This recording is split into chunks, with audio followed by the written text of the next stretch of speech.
So second part of chapter 2, I guess, is where we're going to discuss, I guess, the effects or better examples of the inverted U-graph.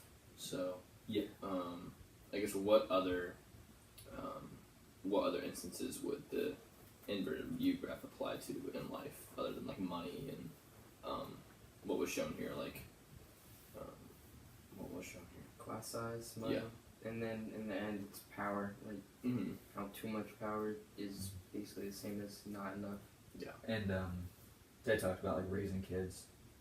Like it was kind of related to money, but it was separated a little. Like the way you grow up on one side of the graph compared to how easy it is to raise your child. Yeah. The right way. So we'll like standardize the right way.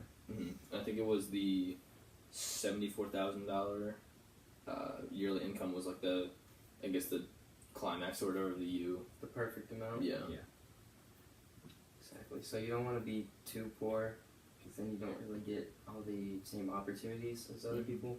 But if you're too rich, then you don't have the motivation to become rich because you're already rich.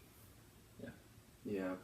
Well, yeah, and it talks about the guy who, I think it, okay, what was his name again? It was, I'm not sure. Anyways, the point of it is, he grew up poor, and it talked about how like his dad had said to him, like, you see this on the bill, like you left lights on, like this is my electric bill, stuff like that, like really things that nowadays I don't think anyone here would even relate to. No. Like I don't think my parents would ever say that to me. And he grew up poor that way, and it made him into a man who appreciated money for what it was and a tool to life rather than something that you need. Yeah, like a it is, money but thirst rather than more of an Mm-hmm. appreciation for what it does for you and what you can do with it. Yeah. But then when he made it big, or he lived in like Hollywood now or something, then his kids won't have the same experiences and opportunities. Right. Yeah. So it's just like It's like a tennis match or something. Like it keeps going back and forth. Like one side is like, or I guess like like one generation is like empowered to do more, and like I guess they have more opportunities and more like resources to do things, but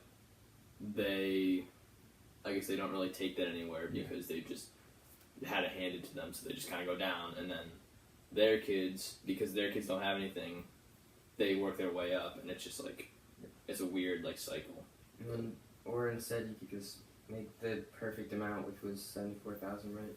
Yeah. So that way you still have the same opportunities, but then you also experience not having everything you want. But then, like, the whole 74,000 thing, like, it's kind of messing with me because, like, is it the perfect amount, though? Because, like, if you're lower than that, wouldn't that push you to work harder? Like... Yeah.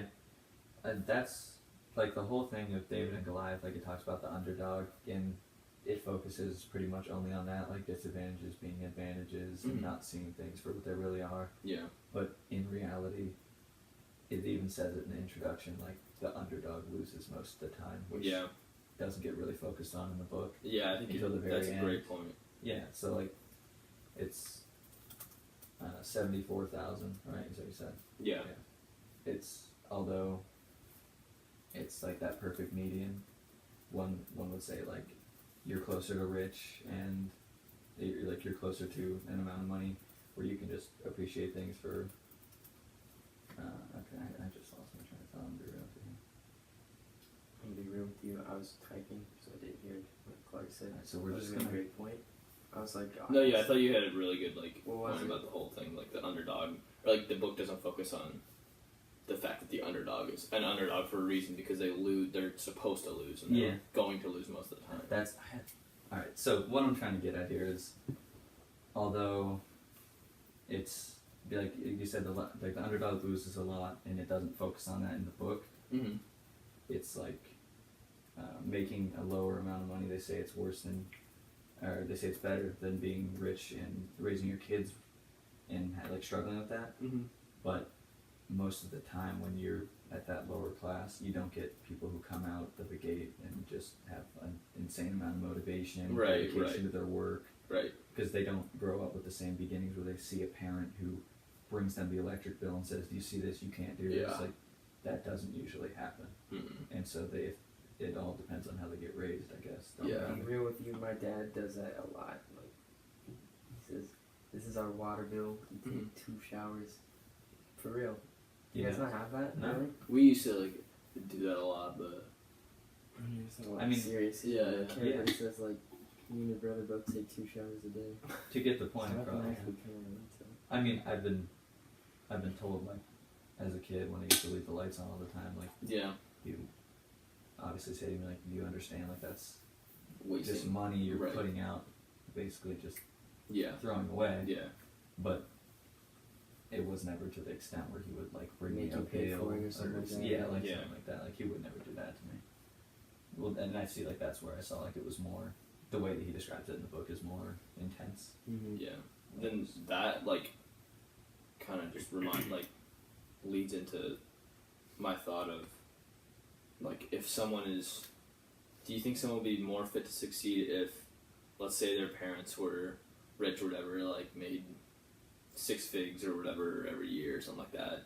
Like, who, doesn't matter how much money, but they really emphasize, like, hard work and emphasize, like, how money's spent and how much money, like, that kid is using, and just, like, they instill, like, good values in them versus, like, I guess a poor kid, like, who's living in, I don't know, who's just, like, in bad conditions or whatever, and their parent, like, they have no money.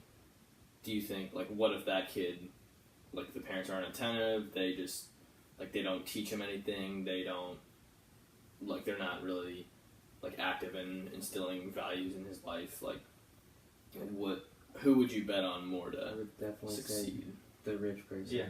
Yeah. I mean, because, like, there's different things. Because he was, like, pressured to make more money. Mm-hmm. And if you're poor already and then they don't instill good values in you, then you're probably just going to be in prison or poor. Yeah, and they're not going to be surprised at you or, like, shocked. Mm-hmm. Like, if they don't really care about you, then...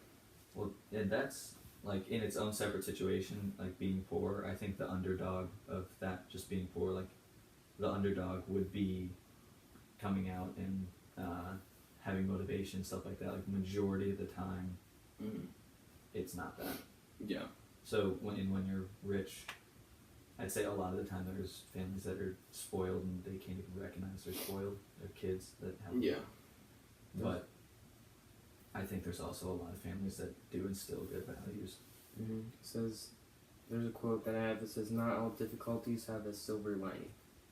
So just because you're poor doesn't mean you're going to be rich when you're older. Yeah. Just because you're rich doesn't mean you're going to not have the good motivation and values to become even more rich or whatever. Get what I mean? It's not like mega families get built that are just hundreds of millions of dollars. It's because they have, like, parents, businessmen, or, like, stuff like that instill good values in their kids and how to manage money, stuff like that, and make them work hard so that they can do stuff on their own. They don't just bank off the fact that they're rich. Presentation. Yeah. We probably have, like, at least a half-hour video, right? Oh, for sure. Wait, how much time is on right now? We need to get to, minutes? like, the main points though. Like, cut through, get to the main points. Want to hit it again? Are we done with chapter 2 or? Yeah, we're done with, like. That's why I don't want to go by chapters, because there's 9 chapters and we take 10 minutes per wait, chapter. But in the beginning, then we we asked how I like the book. We would just, I don't want to. You talked about, like, in the beginning how you asked me how I like the book, and I told you, like, it kind of reiterates itself the last 4 chapters. We don't really have to talk about them because we said it ourselves. We didn't like them. Well, yeah, they